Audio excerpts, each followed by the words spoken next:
శ్రీకృష్ణుడు ఉపాయంతో భీమసేనుడి చేత జరాసంధుడిని చంపించాడు. రాజసూయ యాగంలో ఛేది రాజైన శిశుపాలుణ్ణి పశువుని చంపినట్టుగా చంపేశాడు. శాల్వుడనేవాడు ఒక దైత్యుడు. అతడి రక్షణలో ఒక దైత్య నగరం ఉండేది.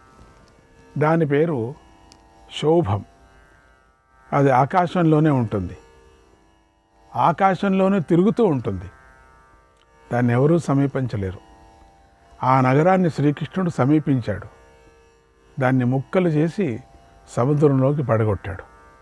అంగ, వంగ, కళింగ, మాగధ దేశాలను గెలిచాడు.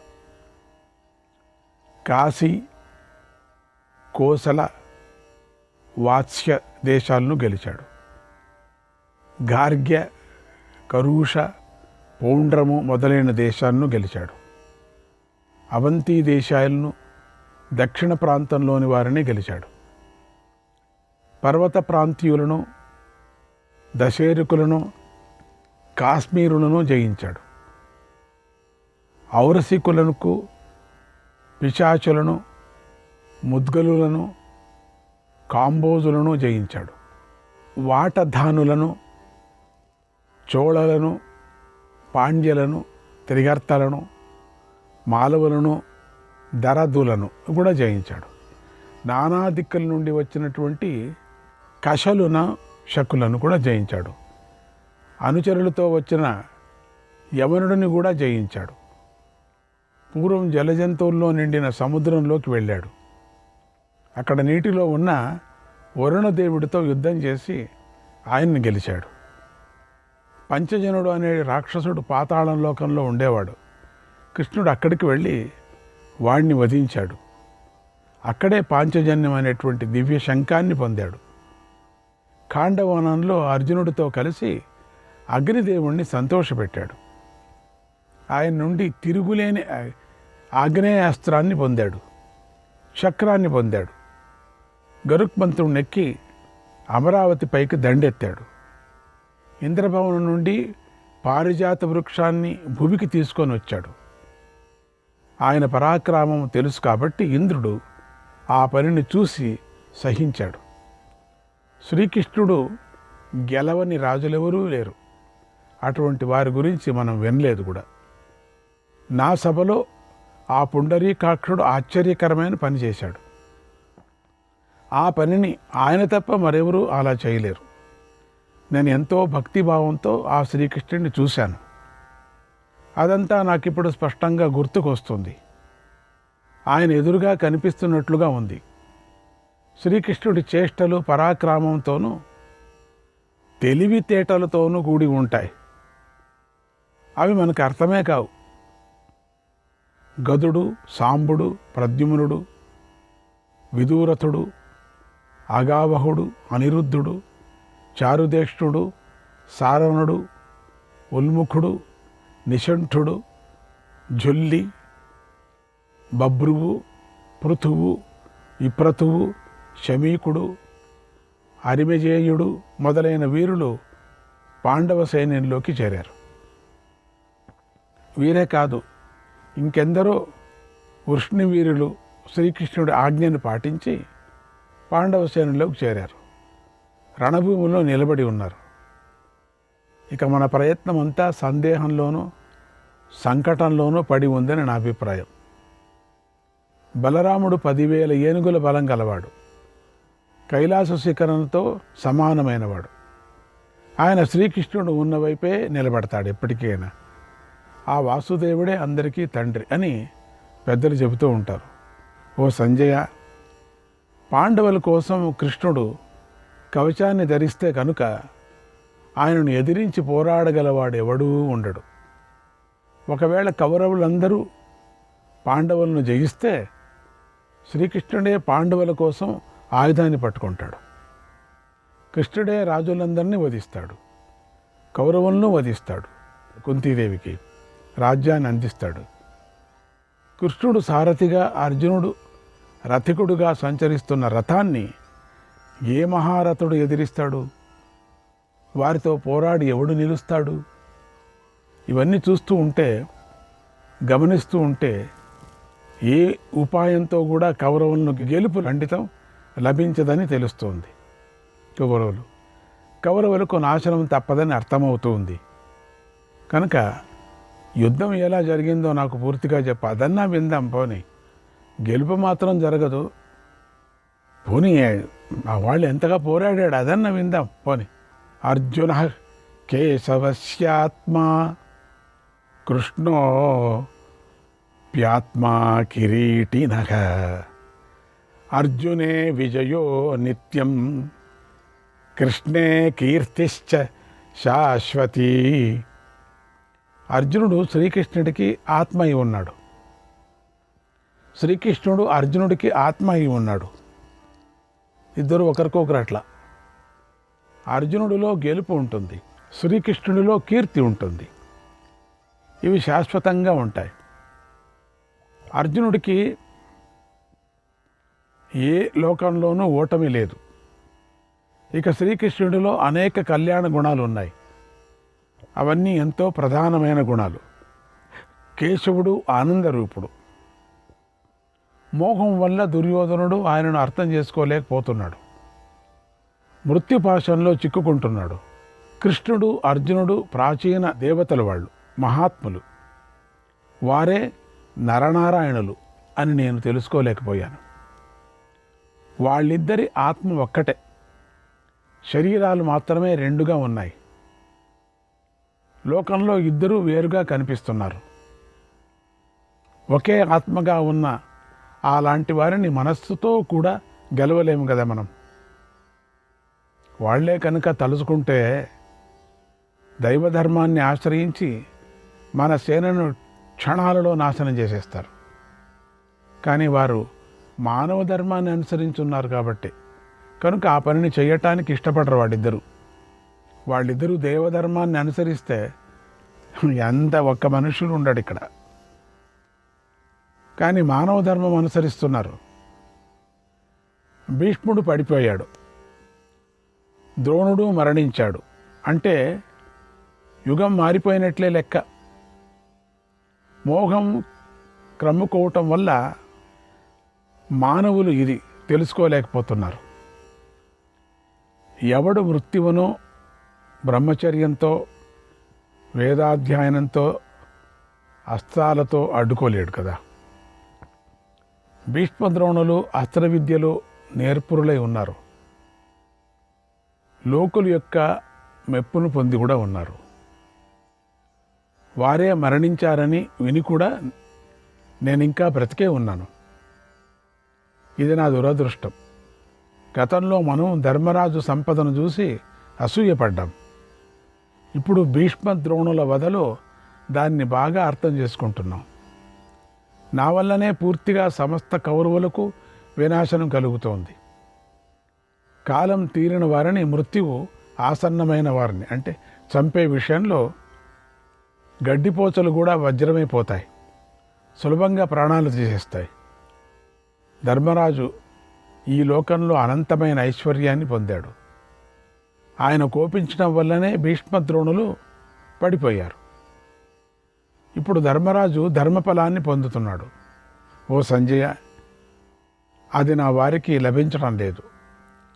కాలం క్రూరమైనది, అది సర్వనాశనం చేయకుండా శాంతించదు. ఇది సత్యం. అభిమానవంతులమైన మేము ఒక విధంగా ప్రయోజనాల గురించి ఆలోచించాం. అయితే దైవం మరోలాగా ఆలోచించింది. అందుకే అవి మాకు వ్యతిరేకంగా జరుగుతున్నాయి. ఇప్పుడు ఆపరాని ఈ మహా సంకటం ఏర్పడింది. అది దాటరానిదై ఉంది, ఊహకు అందనిదై ఉంది కదా. ఈ స్థితిలో ఉన్న నాకు అక్కడ జరిగింది పూర్తిగా చెప్పు అన్నాడు ధృతరాష్ట్రుడు.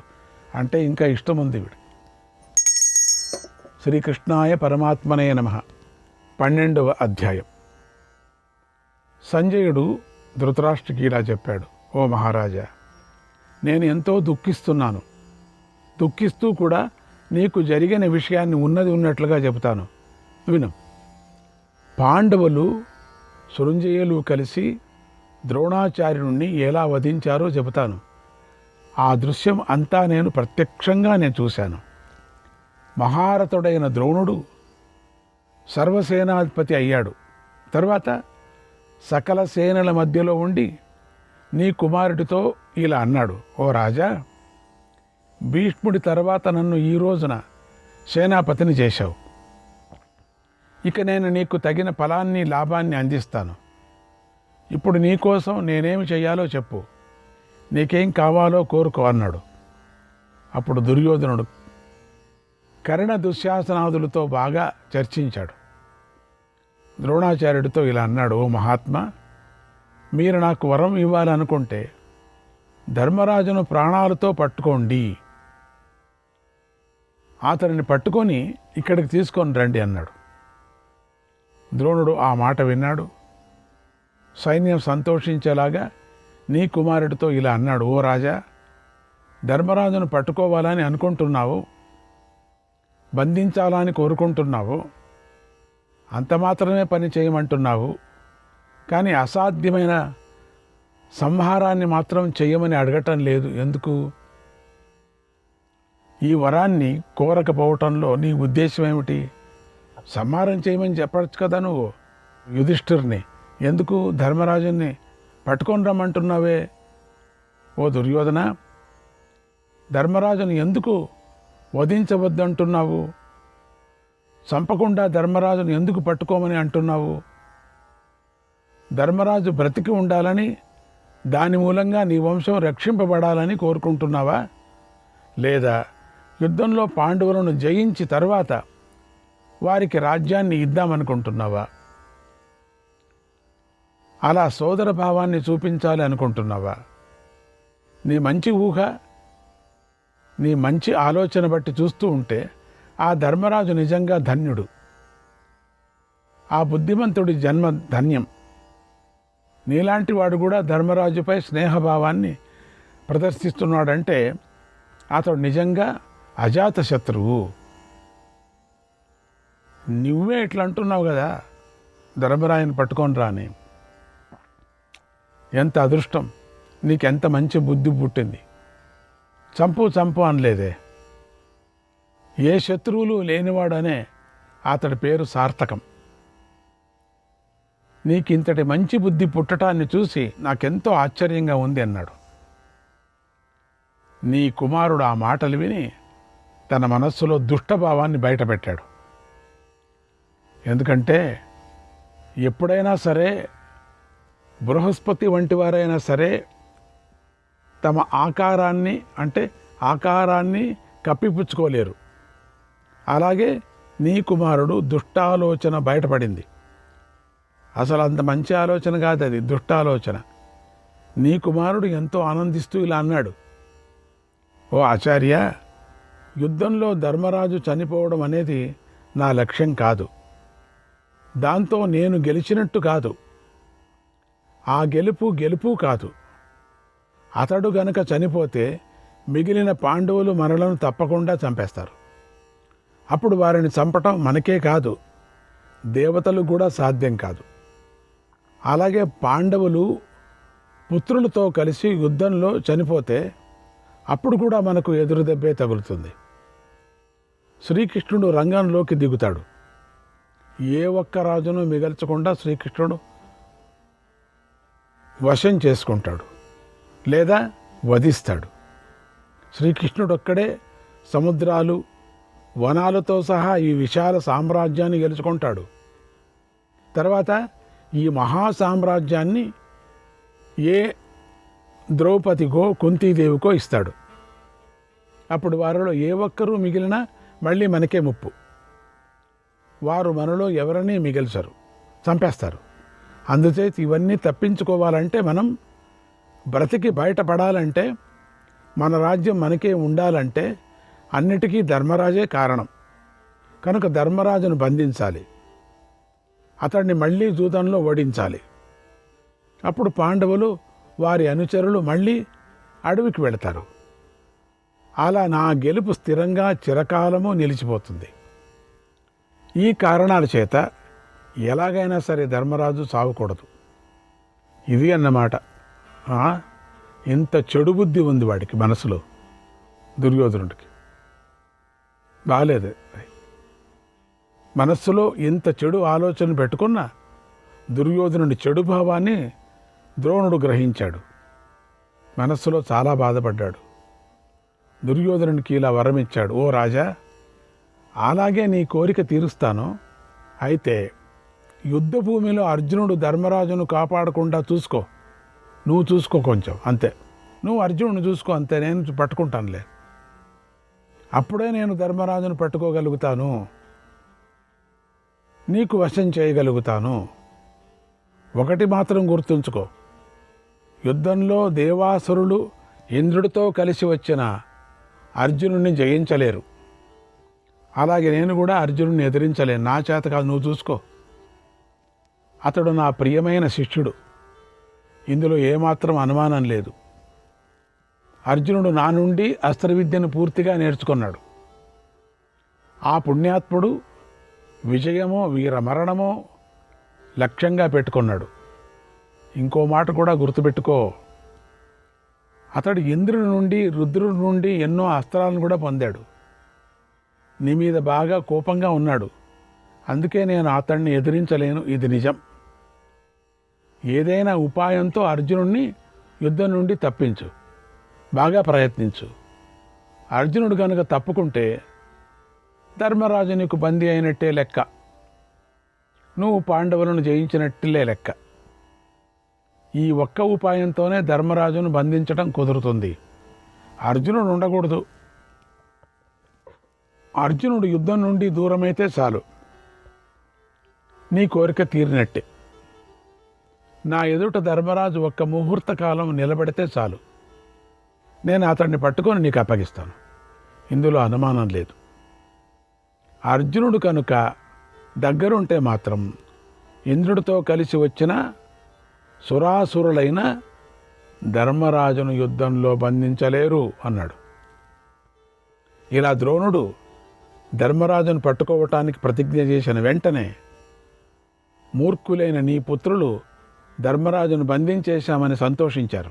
శ్రీకృష్ణాయ పరమాత్మనే నమః.